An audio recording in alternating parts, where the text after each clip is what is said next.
না, এভাবে চললে তো হবে না, আমাদের মুখে খানা জুটবে না। লিজেন্ড, কি অবস্থা? তুমি কিছু বুঝতে পারছো? বলো। একটা মানুষও মরছে না, একটা কেস আমাদের কাছে আসতেছে না। এভাবে হলে তো আমরা না খেয়ে মরে যাবো। আল্লাহর কাছে দোয়া করো, হে আল্লাহ, তুমি এই গরিবের মুখের দিকে তাকাও, দু একটা মানুষ মরার ব্যবস্থা করে দাও। আমার ভাইয়ের প্রতিশোধ নিতে হলে সিআইডিকে ফোন দিতে হবে এখন।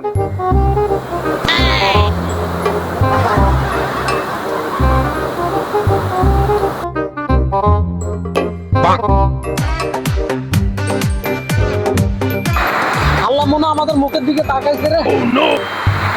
হ্যালো, সিআইডি বলছে? আমি সিআইডি, আমার সাথে আছে লিজেন্ড ফ্রম উগান্ডা। রাখেন ভাই, উগান্ডা আমার ভাই মারা গেছে।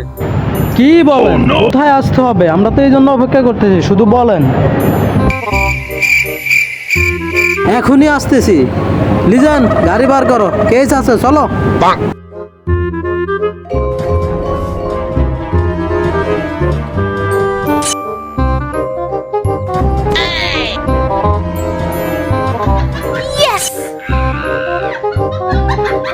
লিজেন্ড, এটা মানি বুঝছো?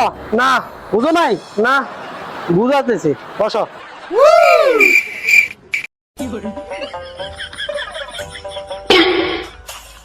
যে ধরো এই যে দাগটা দিলাম, ঠিক আছে, পিছে যাও।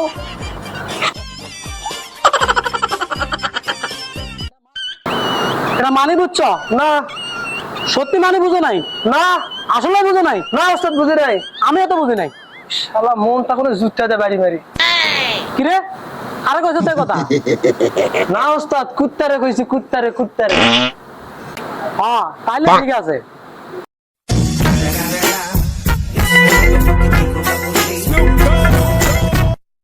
কিরে, এখানে তো কুত্তা নাই, তার মানে কথাটা আমারে কইছে। এই লিজেন্ড,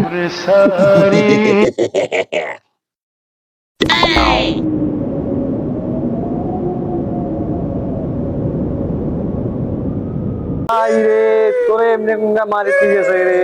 ও ভাই, ভাই রে, তোরে করে মারি ঠিক গেল। এত বড় শত্রু কে হয়েছে?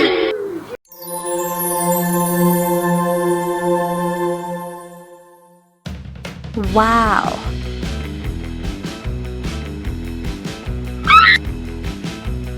আজকে এটাই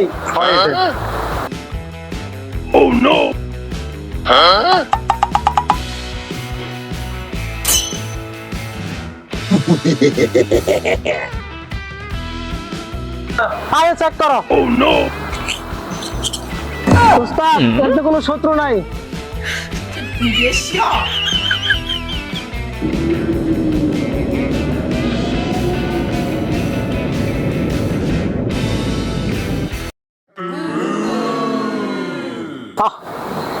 কিভাবে হত্যা করলো নির্মম মাসুম বাচ্চাটাকে? এ মানা যায় না, এ মানা যায় না। কি মাসুম চেহারা, আপেলের মতো চেহারা, মাসুম বাচ্চাটারে হত্যা করে ফেললো। লিজেন্ড, এ মানা যায় না, তার একটা তদন্ত করতে হবে।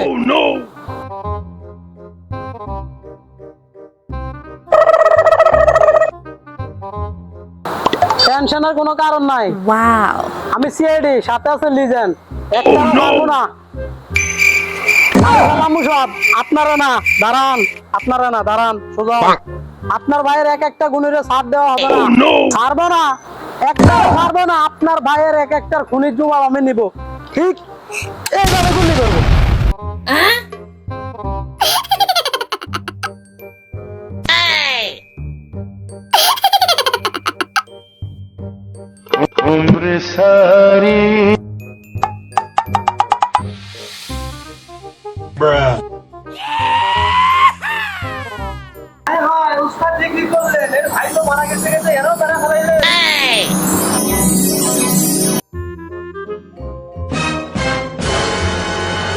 কথা কইস না, জীবন থাকতে ফালা, কথা কইস না।